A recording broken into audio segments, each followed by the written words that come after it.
Bismillahirrahmanirrahim. Alhamdulillahirabbil alamin wassalatu wassalamu ala asyrofil anbiya'i wal mursalin wa ala alihi wa sahbihi ajmain.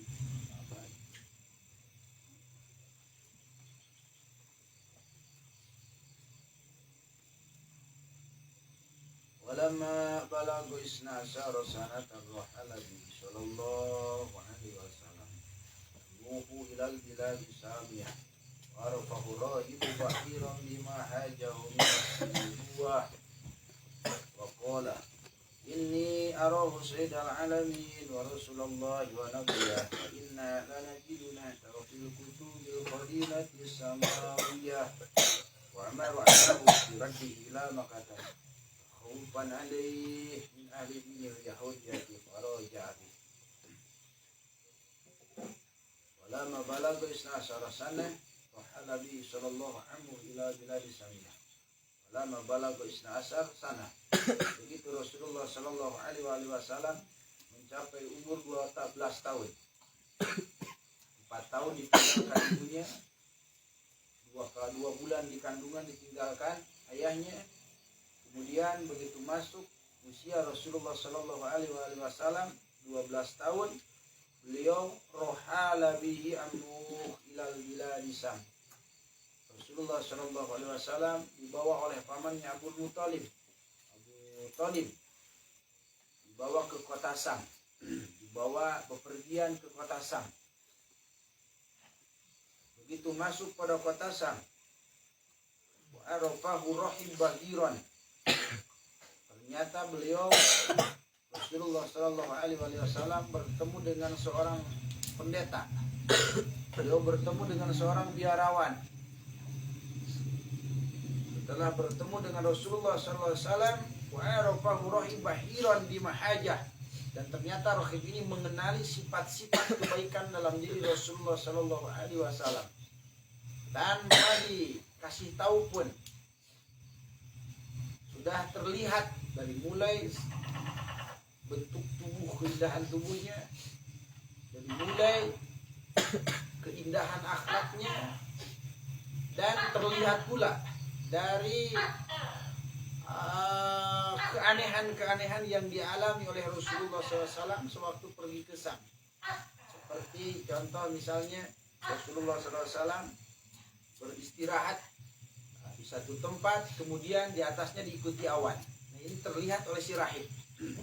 Sehingga si rahib ini melihat sifat-sifat pada diri Rasulullah SAW, yaitu sifat-sifat kebaikan, sifat-sifat keistimewaan, min wasfi nubuwah, yang mana sifat-sifat ini adalah sifat-sifat kenabian. Bayangkan, seorang pendeta saja yang bukan beragama Islam, yang beragama luar daripada Islam,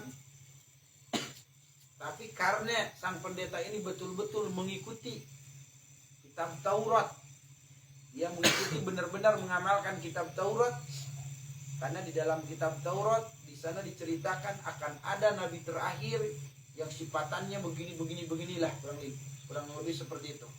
Jadi diceritakan nanti di akhir zaman itu akan ada nabi terakhir, sifatannya dijelaskan dalam kitab Taurat. Nah, begitu bertemu dengan Rasulullah SAW, ternyata sifat-sifat yang ada dalam kitab Taurat itu terdapat pada diri Rasulullah SAW. Ingat, beliau baru 12 tahun. Jadi sifat-sifat yang Allah beritakan dalam kitab Taurat yang diperdalami oleh si pendeta ini, ternyata semuanya terdapat pada diri Rasulullah SAW. Waqal, sehingga si pendeta ini berkata, ini arahu sayyidal alamin wa rasulullah wa nabiyah. Kata si rahib, si pendeta pada pamannya, wahai Abu Talib, saya melihat di anak ini, saya melihat di ponakanmu ini akan tanda sifat-sifat sayyidal alamin, akan adanya tanda-tanda kerasulan, akan adanya tanda-tanda kenabian. Saya melihat semuanya, kata si pendeta ini. Wa inna lanajidu nahtah, saya menemukan sifat-sifat ini, saya tahu sifat-sifat ini sifat kenabian, saya tahu sifat-sifat ini kerasulan, sifat kerusulan. Di inna lanajidu fil kutubil qadimati samawiyah. Saya menemukan, saya membaca dalam kitab langit, yaitu kitab Taurat. Di dalam kitab Taurat, kata si pendeta tadi, pada si rahib tadi, saya menemukan sifat-sifat ini. Yang mana setiap manusia, seorang manusia terlahir dengan sifat-sifat ini, kata si pendeta, ini adalah nabi. Ini adalah calon Rasulullah SAW. Ini adalah calon Nabi Allah Subhanahu wa Ta'ala. Yang mana kami nantikan dari dulu, kata si rahib. Jadi ternyata si rahib ini menantikan kedatangan Nabi Allah. Beliau ini menanti. Ya, sepanjang hidupnya si rahib ini yang memegang ajaran Taurat itu, kitab yang diturunkan pada Nabi Musa alaihi wasallam. Beliau ini menanti, kan? Menanti, punya keinginan, ingin umurnya ini sampai pada Nabi akhir zaman ini. Karena apa? Karena Nabi akhir zaman ini adalah orang paling mulia, orang paling dermawan, orang paling indah akhlaknya. Sehingga si rahib ini ingin merasakan keindahan akhlak mulia Rasulullah SAW. Ingin melihat langsung bagaimana postur tubuhnya, bagaimana akhlaknya, dan bagaimana keindahan budi pekertinya, sebagaimana yang diceritakan dalam Taurat. Dan alhamdulillah, si rahib ini Allah takdirkan, ya, Allah takdirkan dia bertemu, dia yang pertama menemukan, ya, dia diantaranya orang yang menemukan tanda-tanda kenabian di tubuh mulia Rasulullah Shallallahu Alaihi Wasallam. Beliau yang menemukan tanda-tanda kerusulan di diri mulia Rasulullah Shallallahu Alaihi Wasallam. Nah, kata si rahib, saya tahu sifat-sifat ini, saya baca dalam kitab Taurat. Saya tahu sifat-sifat kerusulan ini dari kitab langit, yaitu kitab Taurat. Lalu apa? Kata si rahib, wa amaru amah. Si rahib ini menyuruh pamannya. Menyuruh apa? Birraddihi lama kata. Jadi Rasulullah SAW disuruh oleh si rahib melalui pamannya. Kata si rahib ini, wahai sang paman, ayo pulang lagi ke Mekah. Jangan diteruskan di kota Sam. Jangan terlalu lama di kota Sam. Kenapa jangan terlalu lama di kota Sam? Takhawufan alaih min ahli dinil Yahudiyah. Karena kata si rahib, anak ini sedang dicari oleh orang-orang Yahudi. Anak ini sedang dicari oleh orang Yahudi, akan dibunuh.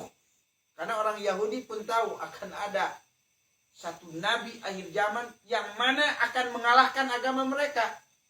Sehingga pada saat Rasulullah SAW dilahirkan ke bumi ini, jadi semua manusia itu, semua orang-orang rahib, orang-orang Yahudi dan kota Mekah, sebetulnya mereka sudah tahu akan adanya, akan terlahirnya nabi akhir zaman. Ya. Karena pada kelahiran Rasulullah Allah bedakan, kan? Yang mana kemarin kita jelaskan, begitulah Rasulullah SAW terlahir, maka langit itu terang benderang, ya. Langsung dari rumah Rasulullah SAW memancarkan cahaya sehingga pada malam itu,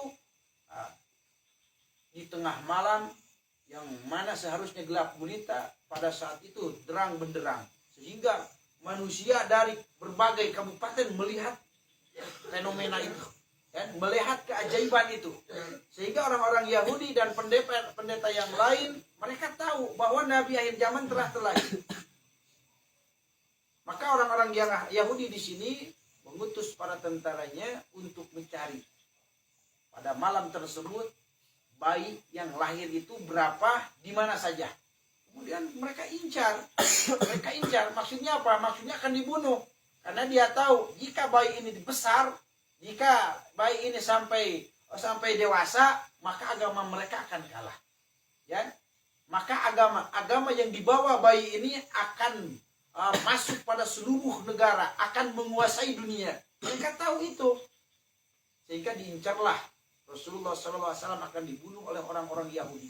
Tapi alhamdulillah dalam sejarah, dalam tarikh, begitu orang Yahudi masuk pada kota Mekah, ternyata Rasulullah sudah dibawa oleh ibu susunya. Siapa kemarin ibu susunya?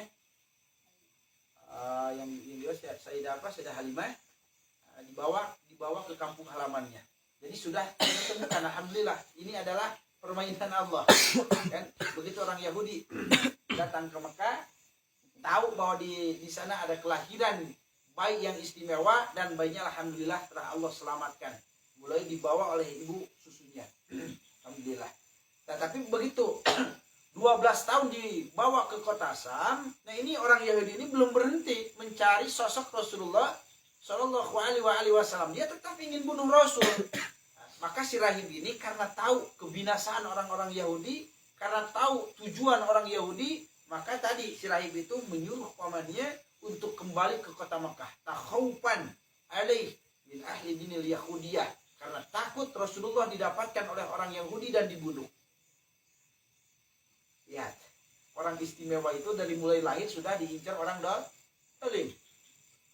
Orang yang akan Allah angkat derajatnya. Jadi sunnahnya itu sunatullah dari masih kecil sudah berbagai pendoliman, sudah mengincar dirinya. Maka jangan heran umat Rasulullah pun yang akan ditaikan oleh Allah derajatnya, yang akan dijadikan manusia istimewa di hadapan Allah, ya dijadikan manusia yang berharga, maka dari kecil itu selalu akan diserang oleh fitnah. Kan? Dari kecil itu selalu akan diuji dengan apa? Dengan fitnah, diuji dengan kemasakatan, diuji dengan hidup tidak nyaman. Maka dulu Abah Tiberem, beliau berkata, kata beliau, seorang ulama besar itu rata-rata mayoritas kebanyakannya keluar dari manusia yang kurang mampu, keluar dari santri yang tidak mampu biaya.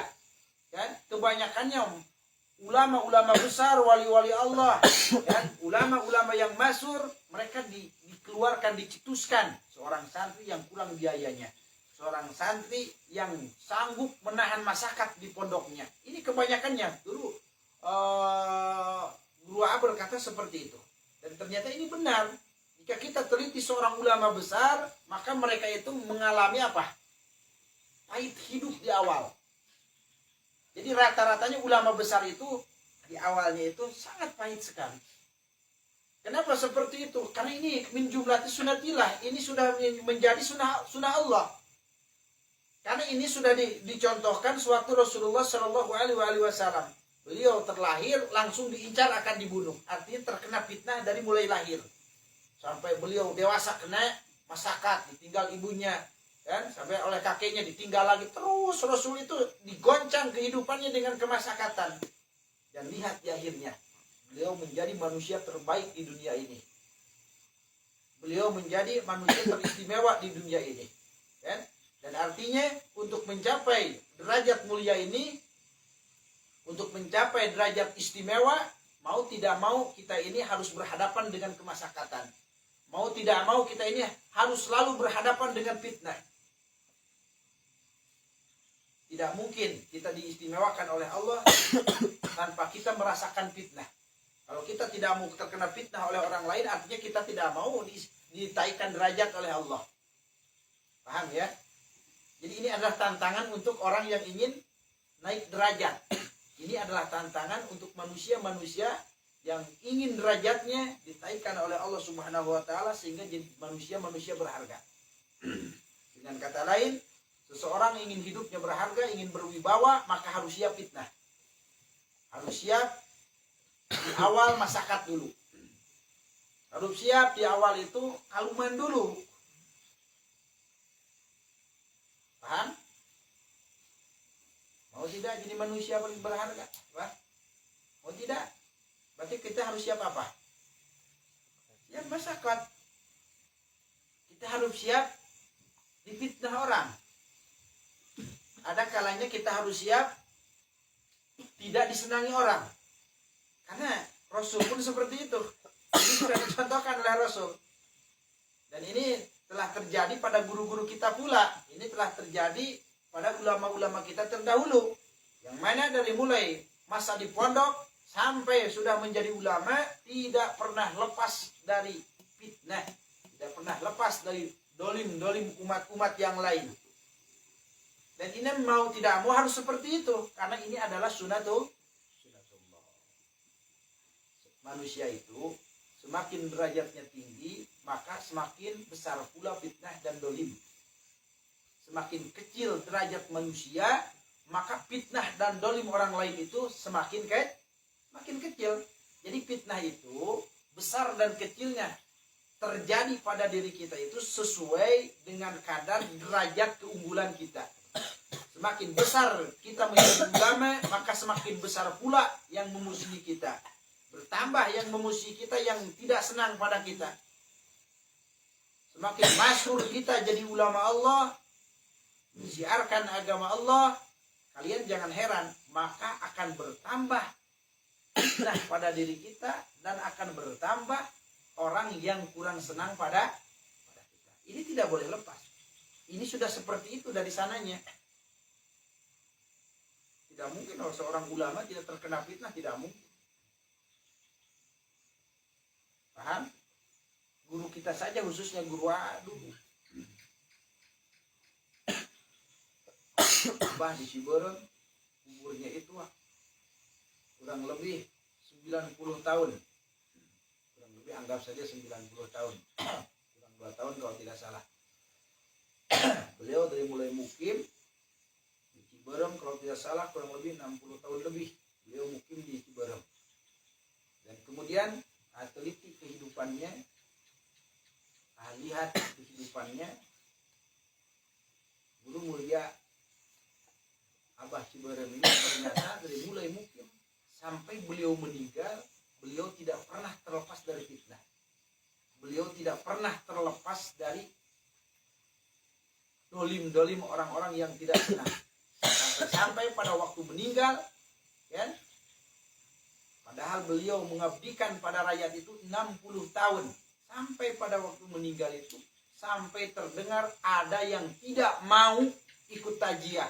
Ada yang tidak mau sama sekali mengiringi jenazahnya.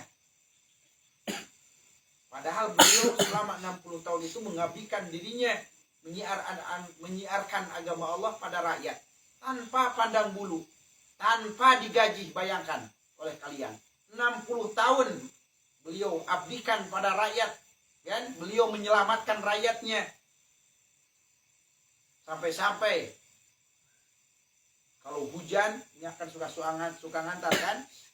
Hujan, pakai payung. Panas, kepanasan gitu kan? Dingin, kedinginan. Kadang pulang jam 11, memenuhi undangan-undangan para umat Rasul. Memenuhi undangan-undangan para rakyat di kampung tersebut. Kan?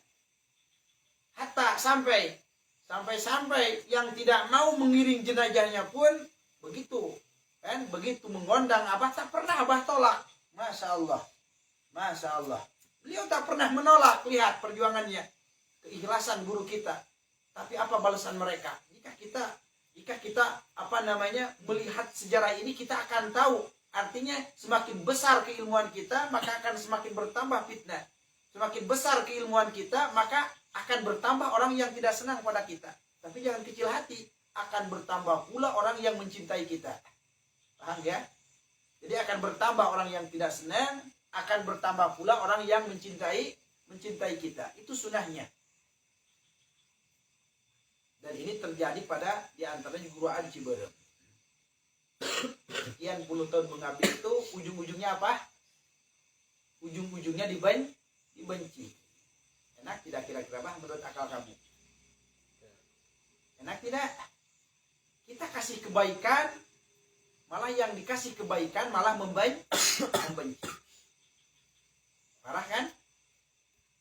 Apakah kita tidak mau seperti ini? Ya, harus mau kalau ingin derajat kita tinggi. Karena ternyata ini sudah dicontohkan sewaktu kelahiran Rasulullah Shallallahu Alaihi Wasallam. Jadi artinya seorang santri begitu difitnah, kemudian dia kalah dengan fitnah itu, dia ladenin, malah menambah fitnah dan lain-lain. Artinya kamu ini bukan calon ulama besar. Karena buktinya kalian difitnah tidak sadar. Kalian difitnah itu malah apa? Malah diikutin, malah ikut fitnah. Kalian dicaci malah ikut nyaci. Kalian dibenci malah ikut membenci. Ini sebetulnya sudah ketahuan. Artinya kamu itu bukan calon ulama besar. Karena calon ulama besar itu sebagaimana dicontohkan oleh Rasulullah Sallallahu Alaihi Wasallam. Rasul itu dicaci, dimaki, Rasul itu dihina dan lain-lain. Rasul tidak balas menghina. Rasul dicaci, Rasul tidak membalas mencaci. Rasul dibenci, Rasul tidak membalas membenci. Ya.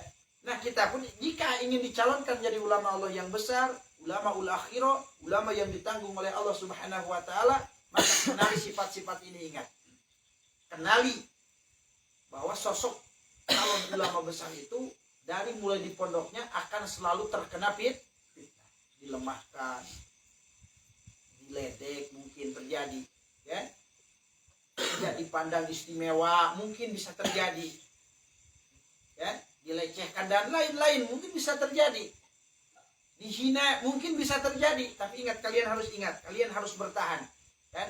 Karena ini adalah tanda-tanda bahwa si santri yang dihina ini calon ulama Allah. Dan ini ada kalanya santri itu banyak yang kalah, kan? Santri itu banyak yang lemah, kan? Ini terjadi, masih banyak lemah. Begitu dihina, balas menghina. Begitu membenci, ikut membenci. Nah, ini jangan diikuti, ingat. Karena kita berdoa itu kita ingin jadi ulama Allah yang akhirah, ulama Allah yang dicintai Allah. Dan kita harus mulai belajar dari sifat-sifat Rasul. Kenapa kita kaji biografi Rasul, sejarah hidup Rasulullah SAW? Maksudnya di sini kita supaya tafakur. Di sini kita supaya tafakur. Rasul saja dari awal sudah difitnah, apalagi kita yang manusia bukan istimewa. Rasul saja yang sudah dijamin surga oleh Allah, mau dinaikkan derajat oleh Allah, bertubi-tubi fitnahan dan cacian. Maka artinya karena kita ini mencontoh pada Rasul, maka kita pun sama. Jika Allah akan derajat kita akan Allah angkat, maka akan bertubi-tubi fitnah, maka akan bertubi-tubi cacian. Dan ini harus kita nikmati. Jadi santri itu harus mampu hidup menikmati cacian orang. Santri itu harus mampu hidup menikmati omelan orang. Santri itu harus mampu menikmati orang-orang yang melemahkan pada kita. Kita harus mampu menikmati. Jangan dijadikan sakit hati. Jangan kita jadikan sakit hati. Ya, walaupun kita manusia, begitu ada orang yang mencaci, kita tetap ada rasa sakit. Tapi jangan dibesar-besarkan. Begitu sakit sudah segitu saja, dan cukup. Begitu mendengar sakit harus hilang lagi. Jangan sampai sakit ini tumbuh jadi dendam. Jangan sampai sakit ini tumbuh jadi kebencian. Jangan sampai rasa sakit ini tumbuh ingin melawan. Karena kita tidak mungkin, kita dihina tidak sakit hati tidak mungkin. Karena kita ini bukan wali. Sakit hati pasti ada, tapi jangan keberlanjutan. Begitu mendengar cacian orang, sakit pada waktu itu, dan pada waktu itu pula kita harus hilangkan. Jangan diingat-ingat. Anggap saja apa? Anggap saja pupuk. Sakit hati ini harus kita nikmati. Anggap saja kita makan apa? Makan sambal lada, anggap saja lah. Pokoknya. Nggak ada hal sambal lada, genah-genah, kelada teh. Genah teh. Keladana genah teh. Enak tidak? Itu ya tidak enak, ya, tidak enak. Emang makan sambal itu enak, tapi pas ladanya tidak enak. Tapi lihat, ketidakenakan makan sambal lama tidak lama. Nah, kita pun sakit hati ada cacian dari orang, kan? Harus sama seperti kita makan sambal, kan? Dinikmatilah dan harus cepat hilang, sebagaimana cepat hilangnya sambal, panasnya sambal di lidah. Dan kalau santri sudah seperti ini akhlaknya, insya Allah artinya kita ada tanda calon menjadi ulama Allah, insya Allah. Dan kalau hidup kita harus sudah seperti ini, maka kita di pondok tidak akan menyerah. Itu yang harus dicatat. Kita tidak akan menyerah selesai dari pondok di tengah jalan. Jika kita sudah mampu menikmati ocehan orang, menikmati isme orang. Karena ingat, biasanya yang alami dulu, entah kenapa, mungkin sudah sunatullah itu, Bah. Orang itu kalau merilik ke santri pondok salaf, entah kenapa mereka biasanya kira-kira gatal ingin kasih ismu supaya berhenti mondok kira-kira. Itu dulu pernah mengalami. Jadi kalau berbicara orang itu, jadi seolah-olah kita ini harus berhenti, kira-kira seperti itulah, ya, dengan melemahkan dan lain-lain. Kira-kira seperti itu. Ini dulu alami. Jadi entah kenapa mungkin sudah sunatullah. Dan ini kan sama santri sekarang pun ini masih terjadi. Dan ada yang kalah, ada yang tidak. Yang kalah itu kenapa? Yaitu tidak mampu menikmati ocehan orang. Kita jadi santri tidak mampu menikmati ismu orang. Kita di ismu kalah, akhirnya berhenti mondok. Ya ujung-ujungnya coba rasakan nanti. Bagaimana setelah mondok kalian hidup? Apakah akan senikmat yang mereka katakan? Lah, tidak. Sebetulnya mereka itu menjerumuskan. Katakan mereka menjerumuskan. Kenapa? Karena berhenti dari pondok tidak menjamin kalian itu langsung nikmat. Tidak ada. Hidup ini tidak ada yang nikmat. Maka selalu katakan pada kalian, hati-hati. Ismu orang. Mungkin bisa ismu dari saudaramu. Ya kan? Bahkan mungkin bisa dari saudara terdekat kamu. Kasih ismu. Yang mana tujuannya supaya kalian lemah di pondok. Hati-hati. Ingat, mereka sedang menterjerumuskan kalian. Karena apa? Karena jika kalian berhenti, katakan tidak menjamin kalian langsung nikmat. Dan kalian harus berpikir. Jika ada orang yang kasih isme, mencaci, melemahkan, kalian harus berpikir. Justru kalian harus melihat pada sejarah Nabi. Nabi pun mau diangkat jadi manusia mulia, betul-betul bertubi-tubi makian dan cacian. Paham? Nah kalian pun begitu ada yang kasih isme, yang melemahkan, kalian harus ingat sejarah ini. Oh Nabi pun kan dicaci seperti ini, mudah-mudahan saya pun diangkat derajat seperti Nabi. Kalian harus ke sana. Sehingga tidak akan kalah dengan isme-isme orang ini. Nah kalau kita tidak ingat dengan sejarah Nabi, dengan perjalanan Nabi, maka santri tergelincir. Baru 2 tahun, 3 tahun terkena isme, selesai mondok. Setelah selesai mondok, apa kamu melihat mereka langsung nikmat? Temanmu yang terkena ismu kemudian keluar dari pondok kita misalkan, apa kamu langsung melihat dia nikmat? Tidak kan? Coba kalian berpikir dulu. Maka orang yang kasih ismu ini artinya apa? Menjerumuskan. Sedang mencari ilmu, berusaha berwibawa, dia jerumuskan jadi hina. Coba kalian nanti lihat coba. Nanti yang kena isma kemudian keluar dari pondok, kalian pantau berapa tahun sampai titik anggap saja sukses. Tetap kita butuh perjuangan. Nah, ini hati-hati ya.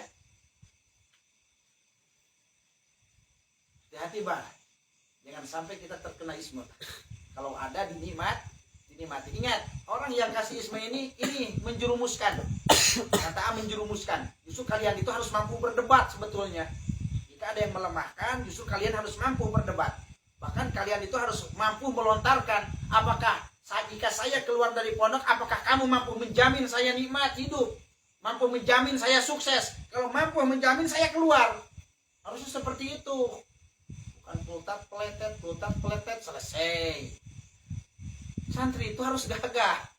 Jika ada yang melemahkan, kalian itu harus seperti itu.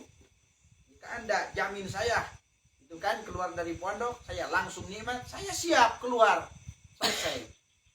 Tapi kalau saya keluar, tetap kemungkinannya 2, bisa sukses, bisa tidak. Apa bedanya dengan saya mondok di pondok, ya kan?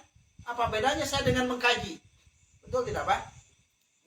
Jika di isma suruh keluar, kemungkinannya tetap 2, bisa sukses, bisa tidak. Apa bedanya dengan saya diam di pondok? Itu kan cara berpikirnya kan seperti itu. Nah, hati-hati ya. Ini harus cerdas nih, santri harus cerdas.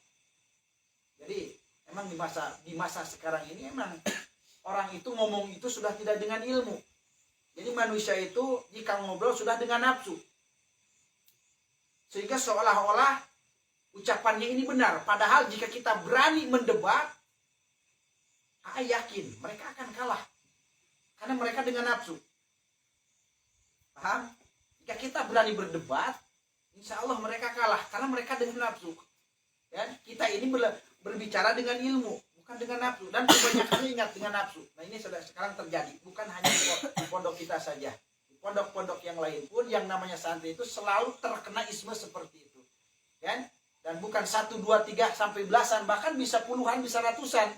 Santri selesai karena terkena isme. Yaitu tadi, karena santri tidak berpikir sejarah perjuangan Rasulullah Shallallahu Alaihi Wasallam. Yang mana seharusnya kita tahu sejarah Rasul, dan kemudian kita terapkan pada posisi perjuangan kita. Yang mana dengan hal-hal seperti ini kita tidak akan lepas. Artinya akan selalu. Si A sekarang tidak lagi ngisme, nanti akan datang si B. Si B tidak lagi mencaci kita, kan? Ganti lagi si C. Akan selalu itu. Hatta sampai meninggal. Makanya tadi saya ceritakan kisah guru A. Jadi selama 60 tahun sampai meninggal, tidak terlepas dari cacian dan makian, tidak terlepas bertubi-tubi fitnah, kan? Sampai yang mengundang selalu dihadiri, sampai ujung-ujungnya membenci. Dan ini tidak masalah bagi para ulama. Guru-guru kita menikmati. Jelas ya?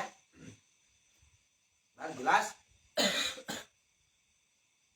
Jadi kita akan diangkat derajat itu melalui apa? Melalui masakan, perjalanan masakan, melalui cacian orang, melalui hinaan orang. Jadi artinya jangan heran lah jika kalian pulang, misal ada saudara yang isme, jangan heran. Ini sudah katakan sekarang, paham? Kan bisa terjadi kalau orang tuanya itu tidak kuat di agamanya, bisa terjadi sebetulnya yang paling fatal itu biasanya kalau ismenya orang tua sudah tidak bisa berkutik pokoknya, ya. Jadi orang tidak akan mampu kan kalau sudah urusannya orang tua, kita sudah tidak bisa mengeles apa, karena kita pasti berpikir kalau tidak diikuti maka biayanya selesai. Jadi kalian itu rata-rata santri itu sudah berpikir, oh saya bingung makan, paham?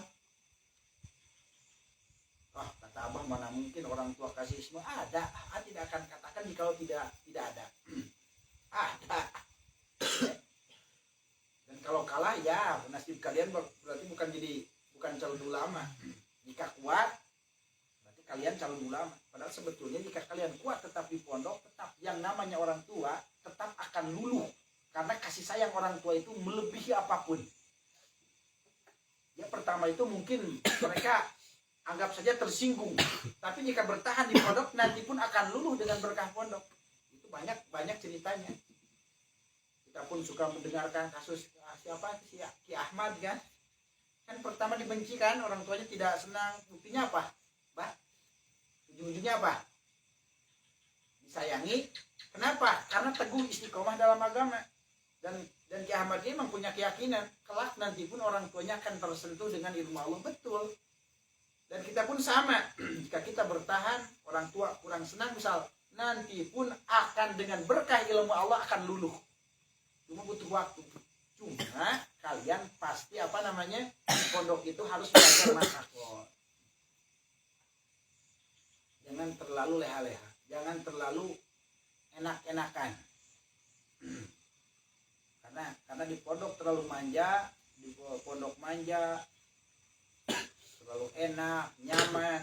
Nah ini biasanya nanti itu suka tidak betah, ya. Tidak betah sedikit-sedikit, gitu kan? Tidak nyaman, akhirnya ingin keluar dan lain-lain. Ya yang penting itu kita cerna perjalanan hidup Rasulullah SAW dari masa kecil. Dari mulai masa kecil pun Rasul bertubi-tubi prihatin dan masakon. Nah kita pun harus bertahan jika bertemu dengan fitnah, masakon, zalim orang membenci dan lain-lain.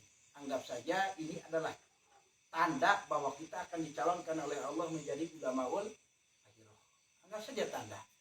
Dan ingat, menanggapi hal-hal seperti ini, maka kita harus mengikuti cara Rasulullah Shallallahu Alaihi Wasallam. Jangan diladeni. Kita fokus saja pada dan riadoh kita. Kita fokus saja bagaimana caranya kita mencintai Rasul dan mampu mengamalkan syariatnya. Insya Allah jika kita tafakuri ini kita paham. Kita paham dan kita akan bertahan di pondok sampai selesai insya Allah. Paham ya? Sudah paham? Alhamdulillah. Sudah sebulan istirahat. Alhamdulillah. Rabbil alamin. Allahumma sholli sholatan kamilatan salim salaman aman ala sayyidina Muhammadin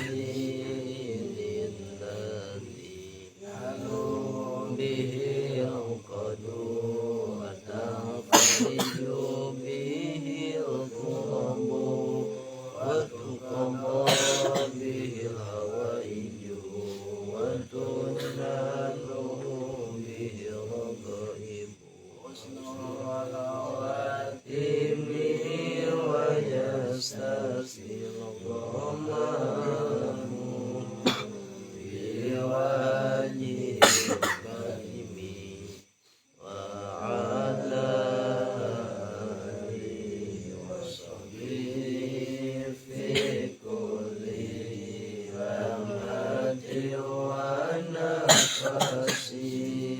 ونفس بعدد كل ما